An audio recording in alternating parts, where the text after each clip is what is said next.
pala sila sumantok, wala silang pakit. Basta ko nasandok. Ang ganda ng araw today at habang naglalakad kami dito, ramdam mo talaga yung calm ng lugar. Hello guys! Welcome back to our channel. And today, we are going to Mittenwald. Yan ang aming boy again.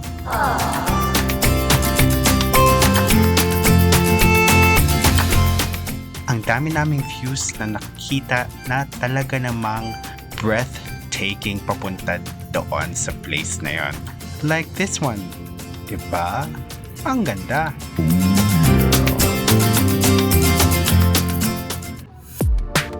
At itong daan doon talaga is parang buwis buhay kasi ang sikip ng kalsada and ang hirap mag-drive. Kaya ayun, medyo ninervyos ako. Pero after that, talagang scenic views.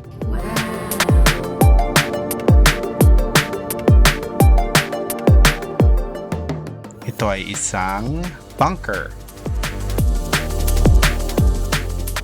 Yan, di ba? Ang ganda. At ito na.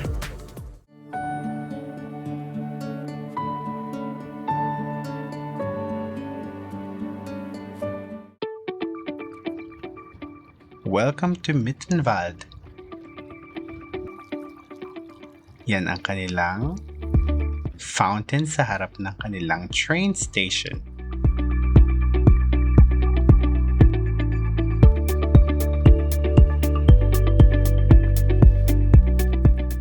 Kumakain na naman po ng popcorn ng aming boy kasi nakatulog siya habang papunta kami dyan.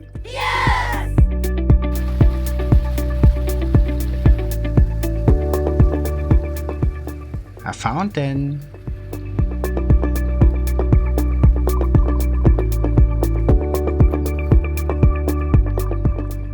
Papunta tayo ngayon sa kanilang town center or yung kanilang old town. Pero bago po yan, nag-request po siya ng kanyang ice cream. There. See? Ang saya niya, di ba?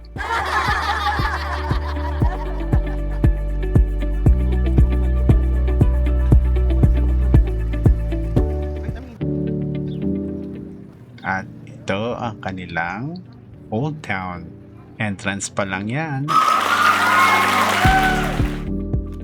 I think ito ang kanilang main church dito.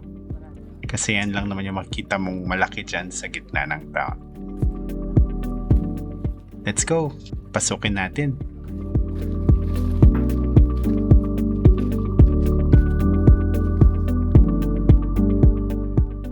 Yan, ang ganda ng loob. Meron pang parang audience dyan sa likod. Diba? Yan ang kanilang ceiling.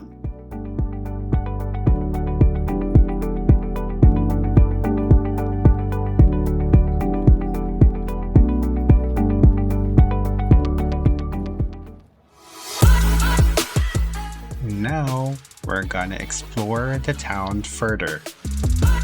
Punta namin itong caravan na nakita namin dyan. Diba? Parang nung mga lumang panahon pa talaga.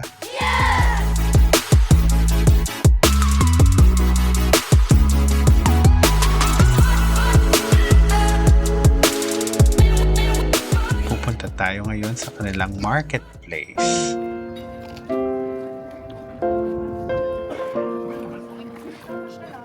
At ito na nga ang kanilang town center. Diba, ang mga buildings nila is talagang Bavarian style. Wow!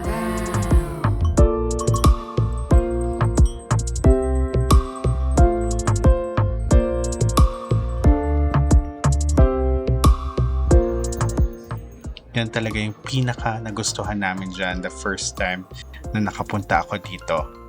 It's actually my, I think, 7th time na nakapunta dyan. Usually kasi nag-hike kami and nadadaanan lang tong lugar na ito. Pero si Arkin, ito yung kanyang first time and also ang kanyang mommy.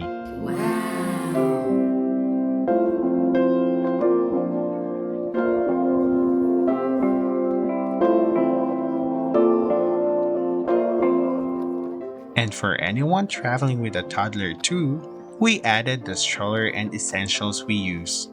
Baka makatulong habang nag-explore kayo ng towns like this. Yan ang kanilang May Post or Maibaum.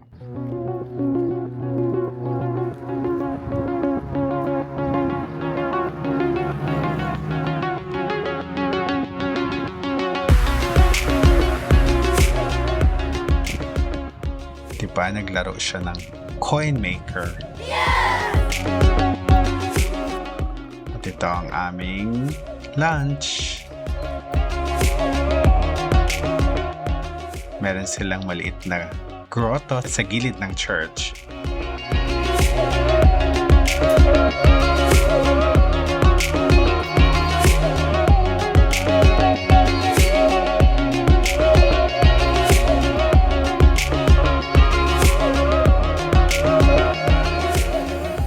At itong Mittenwald ay pagawaan din siya ng mga violin. Kaya meron sila ditong statwa ng violin maker and meron silang violin museum. Yan.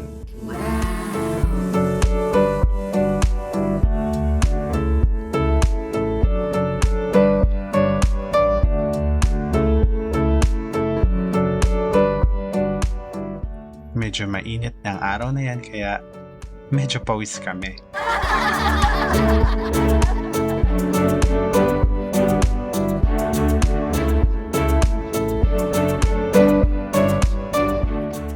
Maliit lang tong town na ito. In a day, kaya mo siyang liputin. Pero gaya nga ng sinabi ko, if you'd like to hike, you need at least 5 to 6 hours depende kung gaano kakabilis maglakad.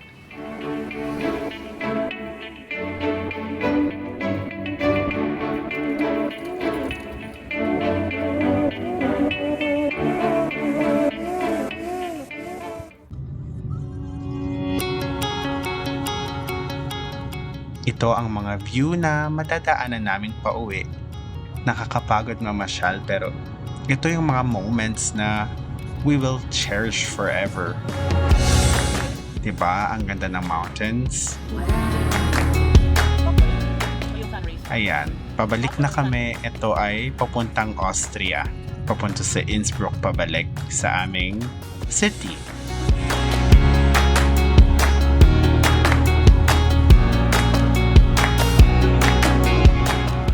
Thank you for spending this moment with us again. If this adventure made you smile, you're welcome to subscribe and join our next family journey. Always remember to spread love, kindness, and positivity. God bless you all.